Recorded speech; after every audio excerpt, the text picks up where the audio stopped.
J'étais à Saint-Louis, au Sénégal. J'étais parti depuis 6 mois. L'oncle de mon épouse qui m'a appelé autour de 22 heures et il m'appelle, il dit Yannick, sois fort. Ta femme, ta fille et ta belle-mère ne sont plus. C'est un accident? Ouais, c'était un accident de la route.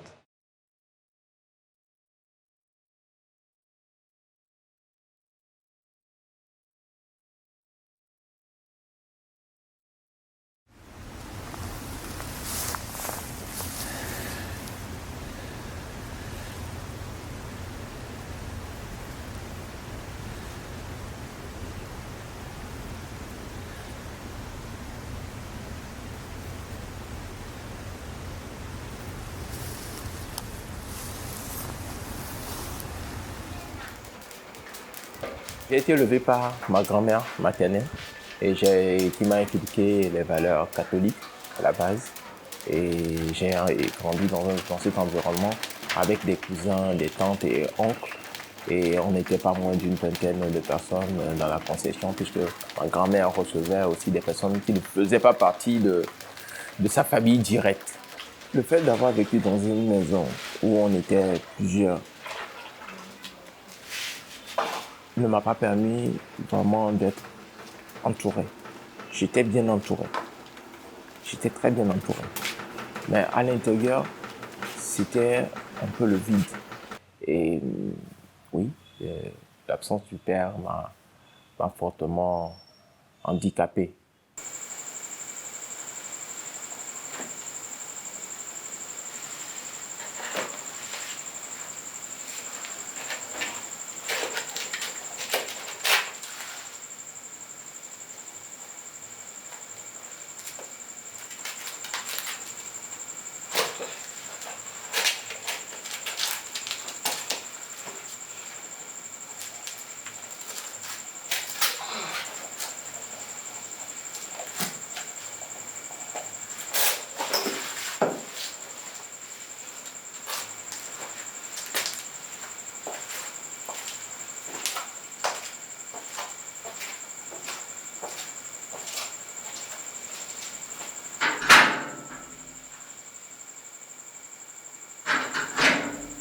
Oui, quand j'ai fini en histoire, j'avais commencé à travailler dans un milieu pédagogique, éducatif, et j'ai trouvé l'âme sœur à l'époque.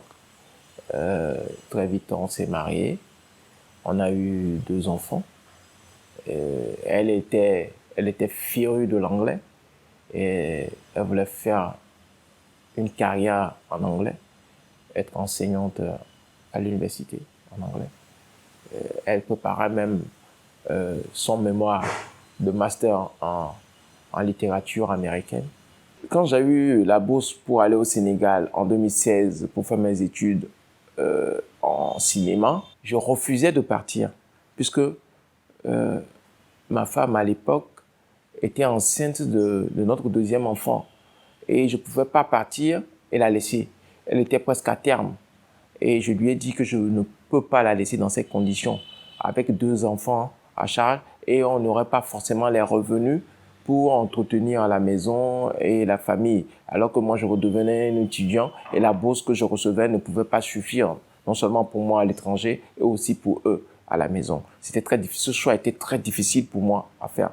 Mais c'est elle qui m'a convaincu de partir.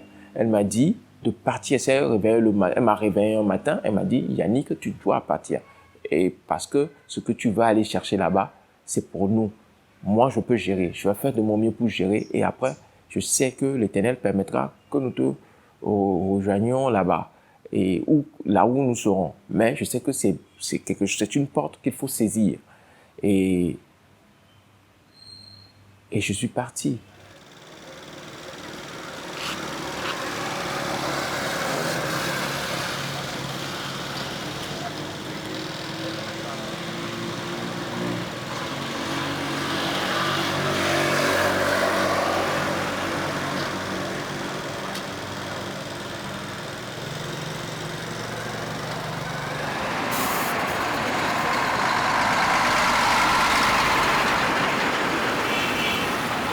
J'atterris au Sénégal, j'atterris sur la terre de la Teranga, comme on dit, et avec ce climat magnifique. Et pour faire les études d'enseignement, pour concrétiser ma passion, ma profession, j'étais en salle de montage. Cet après-midi-là, j'avais écrit je travaillais avec une de mes collègues sur son film de fin d'études.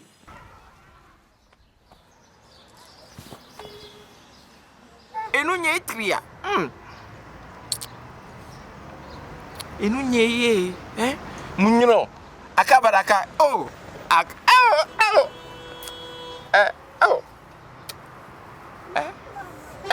Nyanke comme mnya. Ninkpona pipi mesubo. Parce que nyanke injakwa. Et nous qui n'pona nous allons dîner tellement bébé. Oh ma wakbe. Eh oh. Même son pote que j'ai vu à l'ompo tata allo madame dozon. O drado pour que ton pote eh. Yem zonvayi. Ye tata trop pour ma. Nyanabe. Nous souleva les. Et toi, ma do vivi de Konyenti, ma do vivi clan Yenti, ma kafou de Konyen sous bord.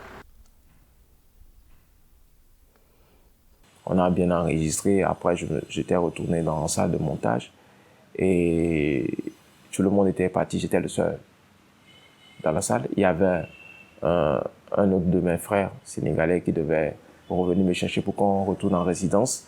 Et j'étais resté. Je me rappelle qu'il y avait le match de Champions League entre Manchester United et une équipe, la finale de l'UEFA. Et il y avait le gardien qui suivait le match à côté. Et moi, j'étais en salle de montage. Et quand j'ai fini, c'est là où j'ai entendu maintenant le bruit du match. Et je suis sorti. Et pour voir un peu. Et j'étais avec lui et il me donnait le score. Le match était presque fini. Et c'est là où mon téléphone a sonné. J'ai vu que c'était un numéro que je ne connaissais pas, mais un appel qui venait de Lomé. J'ai décroché. C'était l'oncle de ma femme. Et il m'a salué, j'ai répondu. J'étais circonspect, j'étais en retrait par rapport à parce que j'étais parti depuis 6 mois. Lui et moi, on n'a pas échangé. Il m'appelle et il me dit, il me salue comme on le fait chez nous habituellement. Il me dit, Yannick, sois fort. Quand il m'a dit ça, j'ai compris qu'il s'est passé quelque chose. Puisque 2 jours avant, ma femme était partie avec les enfants à 200 km de Lomé, dans le cadre de son travail. Je n'ai pas écouté la suite. Je crois que j'ai écouté, mais c'était dans une autre dimension. J'ai failli défoncer la porte de l'université.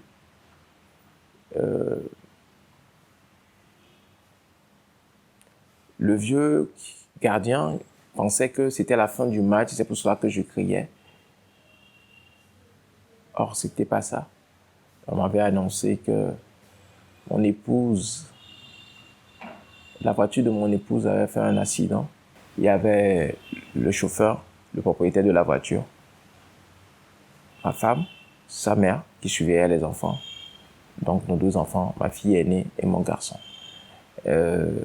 Quand l'accident s'est produit, le propriétaire de la voiture était décédé sur le coup. Le chauffeur lui, il était en vie parce qu'il était attaché. Il avait sa ceinture de sécurité. Mais il était vraiment, il avait la hanche presque très atteinte. Ma belle-mère était morte sur le coup. Ma fille aînée était morte sur le coup. Mon fils n'était plus dans la voiture. Il avait une jambe tordue et un bras cassé. Et ma femme n'était pas décédée sur le coup. Elle avait la jambe en éclat. Il y avait presque plus rien. Et elle perdait beaucoup de sang. Et mon fils, c'était l'heure de la sortie d'école. C'était un écolier qu'il a trouvé dans les champs et qu'il a ramené près de la voiture. Et la voiture était fortement cabossée. J'ai vu les images plusieurs mois après. Et ma femme n'était pas morte sur le coup. Quand les secours étaient arrivés, quand la gendarmerie était arrivée, On l'a transporté vers l'hôpital de Noche, là où l'accident a eu lieu. Elle n'a pas été reçue parce que l'hôpital prétestait qu'il n'avait pas les moyens matériels pour pouvoir la secourir. Le gendarme a dépêché un taxi pour amener mon épouse de Noche à Takwame, à 100 km de là. Et sans le secours des médecins à l'hôpital de Noche, sans l'ambulance qui était là, qu'on n'a pas prise. Et c'est un gendarme qui l'a prise de Noche pour aller à Takwame, un peu plus au nord. Ma femme est décédée suite de la perte de sang, avant même d'arriver dans la cour de l'hôpital d'Atakwame. Donc, j'ai perdu ce jour-là ma femme, ma fille aînée et ma belle-mère. Mon fils que je n'avais pas connu puisque j'étais au Sénégal quand il était né et que je n'avais pas encore vu physiquement et était blessé, était le seul rescapé de ma famille. Quand on m'a annoncé la nouvelle, je ne comprenais pas. Et je me rappelle que je disais, pourquoi m'as-tu fait cela à mon épouse. Je m'adressais à mon épouse, pourquoi m'as-tu fait cela? Je t'ai dit que j'allais au Sénégal et tu es parti. Ça, c'est pas le contrat. Et j'étais en train de défoncer la porte et les gens sont venus me prendre. Et là, j'ai commencé à me battre seul contre un ennemi invisible. À me battre seul contre un ennemi invisible. Et il y avait un frère sénégalais qui me retenait. Je savais qu'il pleurait derrière moi. Je pleurais pas. Mais j'étais...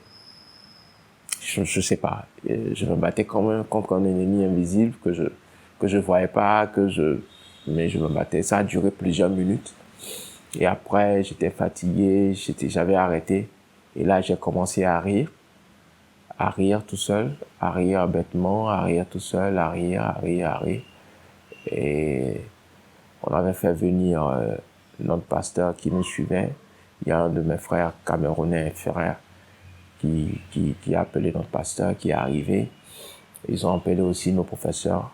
Alors, là, on était peut-être à 20h, 21h, je sais plus. Qui a appelé notre professeur qui est arrivé, celui qui était de permanence qui est arrivé, et qui a appelé les ambulances. Ils m'ont fait des injections. Et après, je pense que ça m'a vraiment drogué, ça m'a mis à terre. Et je me suis endormi et je me suis réveillé le matin. J'avais un atroce mal de tête. Et je me suis rendu compte que mes collègues, mes frères étaient en train de se cotiser pour m'envoyer à Lomé.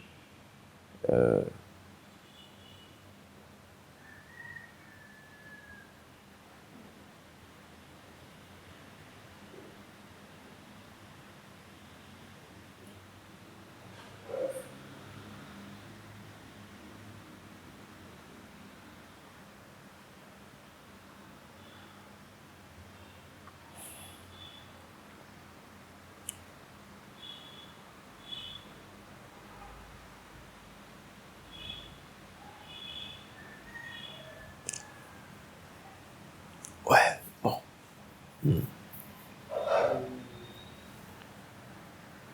Même arrivé à Lomé, Ouais.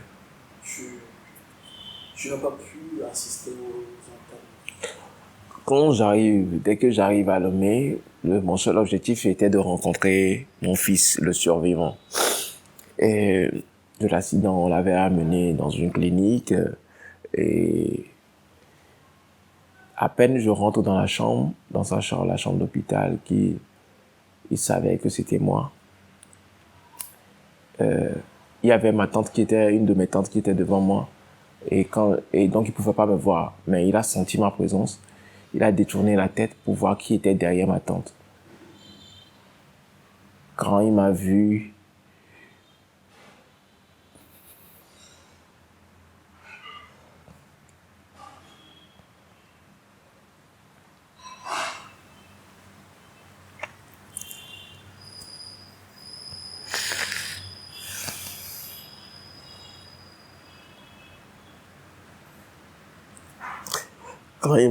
il m'a tendu les bras. Je l'ai pris dans mes bras et il a expiré très profondément, comme si il voulait me dire que enfin te voilà. Et quand j'ai accepté de revenir à Lomé, c'était pour voir les corps, pour m'assurer que ce qu'on me disait était réel. Mais ma famille me disait que je ne devais pas voir les corps puisque je ne les reconnaîtrais plus et que c'était plus comme avant. J'ai dit oui, je sais, mais je veux voir. On a dépêché une équipe je crois, ils étaient 4 personnes. 2 de mes tantes, un ami, un frère très proche et mon beau-frère. On est allé à la morgue de Lomé et on m'a montré les corps. J'ai vu premièrement le corps de ma belle-mère. Après, j'ai vu le corps de mon épouse. Et après, en dernier lieu, j'ai vu le corps de ma fille.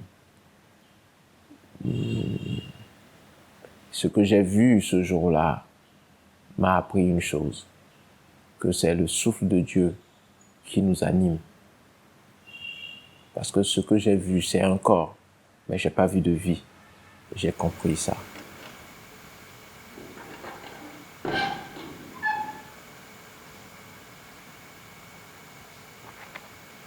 Quand j'étais retourné au Sénégal, j'avais dit à notre pasteur que je ressens l'appel de devenir pasteur. Il m'a dit, quand je serai prêt de venir, on va voir ce qu'on pourrait faire.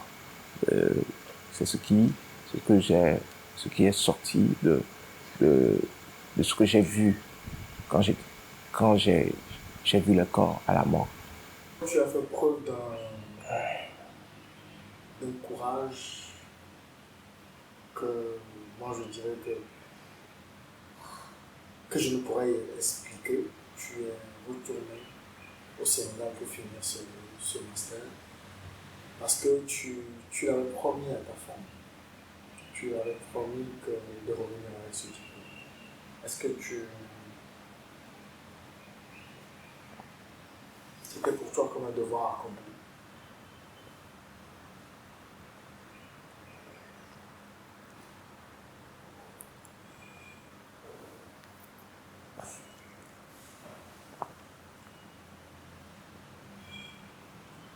Et tu as fait un film d'école que tu as dédié ensemble. Lorsque j'ai vu les corps, quand je suis sorti de la morgue, j'avais qu'une seule envie, c'est de retourner au Sénégal pour finir ce que j'avais commencé. Parce que si ma femme ne m'avait pas dit d'aller au Sénégal pour faire ma passion, pour faire ce pourquoi j'étais bon, alors, en tout cas l'une des choses pour laquelle j'étais bon, je ne serais pas allé au Sénégal. Et pour moi, pour honorer sa mémoire, c'était de finir. Et donc, je suis retourné au Sénégal. Mais le Sénégal n'avait plus ce goût-là que j'avais découvert quand j'étais arrivé. Il y avait la peur qui s'était infiltrée dans ma tête. La peur qui s'était infiltrée dans ma tête, où j'avais peur du lendemain. La sérénité qui m'animait n'était plus là. J'avais la peur du lendemain. J'avais peur que demain ne se lève pas. J'avais peur que même si je faisais un pas, quelque chose pouvait m'arriver. J'avais peur. Mais quand je suis retourné au Sénégal, ce qui m'a beaucoup aidé, c'était la conception du deuil au Sénégal, où lorsqu'on te voit aujourd'hui, on te présente les condoléances. Lorsqu'on te voit demain, on te parle d'autre chose. Ça m'a beaucoup aidé. Ils m'ont fait comprendre que la mort faisait partie de la vie et d'avancer. Et donc j'ai avancé.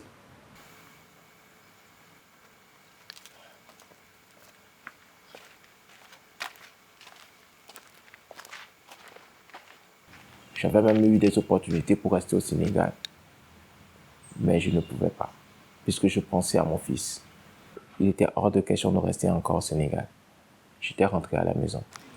Mais j'étais retourné à la maison. Je ne pouvais pas non plus vivre avec lui, puisque je n'avais pas toute ma tête. Ma peur était toujours là. La peur du lendemain était toujours là. La peur de l'inconnu était là. La peur était là. Et on ne pouvait pas non plus me le donner puisqu'il avait 6 mois. Et j'étais avec mon grand frère. J'ai passé 8 mois presque enfermé en ne pouvant pas mettre le nez dehors, en ne pouvant pas mettre le pied dehors. Et chaque fois que je sortais, pour moi, c'était vraiment horrible. Je représentais cette époque de ma vie comme des clous qu'on avait plantés dans un casque et qu'on m'avait obligé de porter. Mais à un moment donné, un matin, je me suis réveillé, j'ai enlevé le casque rempli de clous, je suis allé chercher mon fils. Parce que ce que moi j'ai subi, il ne devait pas le subir. Et je suis allé le retrouver. Mais c'était difficile. Ma famille ne voulait pas me le laisser parce qu'il fallait qu'ils aient la preuve que j'allais bien, j'allais mieux. On m'avait proposé des soutiens psychologiques, j'avais refusé. Parce que je ne croyais pas à l'époque à ce que les psychologues pouvaient apporter. Et j'avais trouvé des réponses aussi en lisant la Bible. J'avais trouvé des réponses en écoutant la parole de Dieu. J'avais trouvé des réponses. Mais je croyais que j'allais mieux. Au moins, ça m'a permis de sortir. J'ai fait 2 dépressions. Et pour vous, Yannick, vous avez consulté quelqu'un? Oui. Au départ, je refusais. Pendant 2 ans, j'ai refusé. Je me disais que j'allais mieux, mais j'allais pas vraiment mieux. Une sœur de l'église m'a proposé qu'il y a un psychologue, une psy chrétienne. Quand on s'est rencontrés, je lui ai dit que j'ai presque lu pratiquement tous les livres qui parlent de deuil, de la gestion du deuil. Mais bon, je ne vais pas mieux pour autant. Il dit justement, c'est parce que tu as lu. Tu n'as pas été suivi et accompagné. Avec moi, bon, elle parlait 3 heures, 4 heures de temps. Parce que je trouvais vraiment je ressentais le besoin de parler, de dire des choses. Elle m'a beaucoup aidé.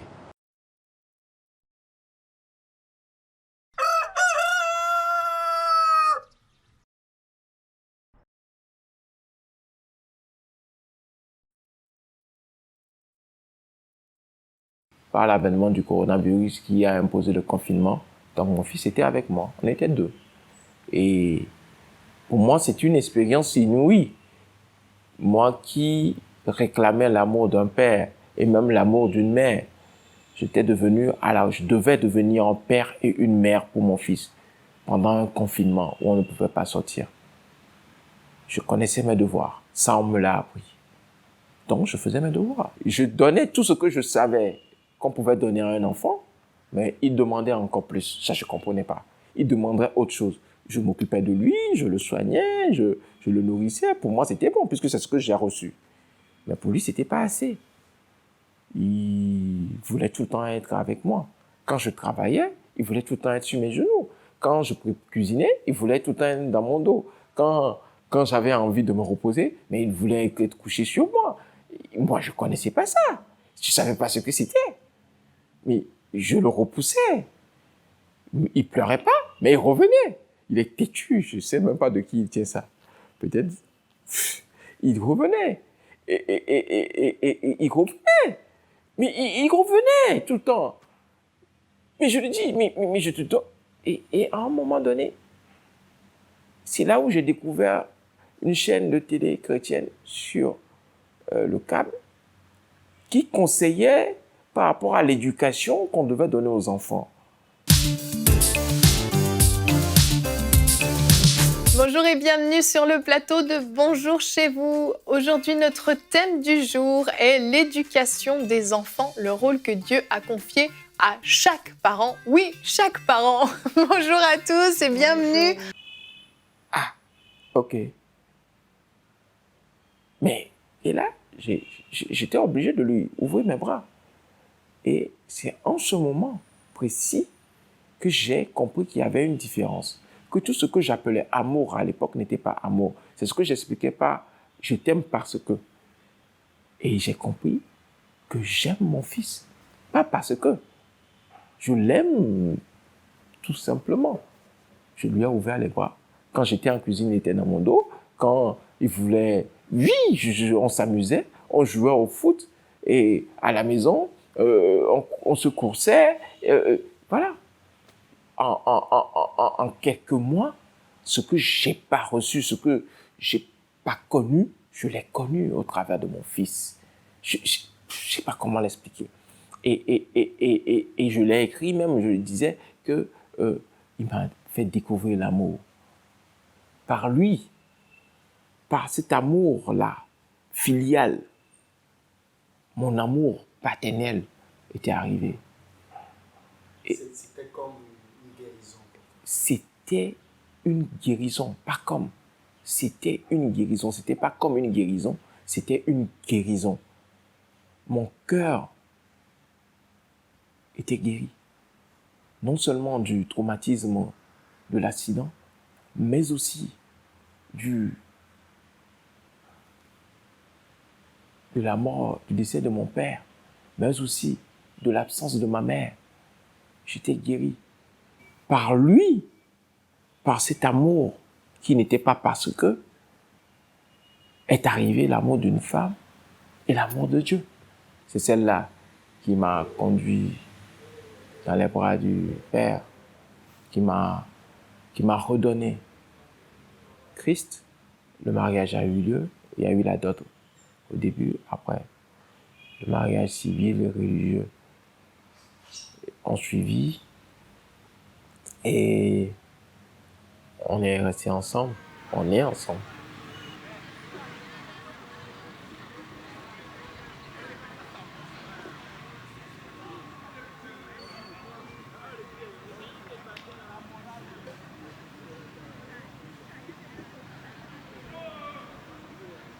Je vis l'amour.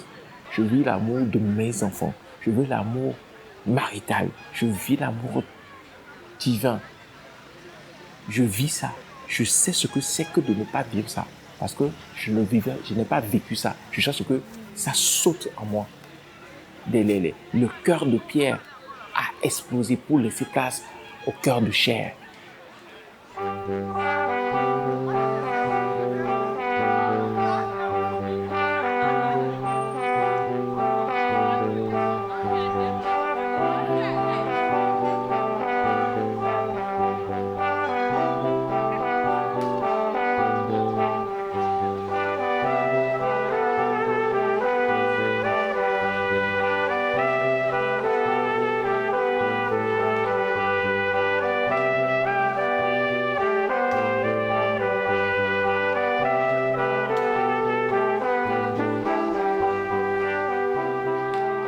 Je me décrirais comme une nouvelle personne.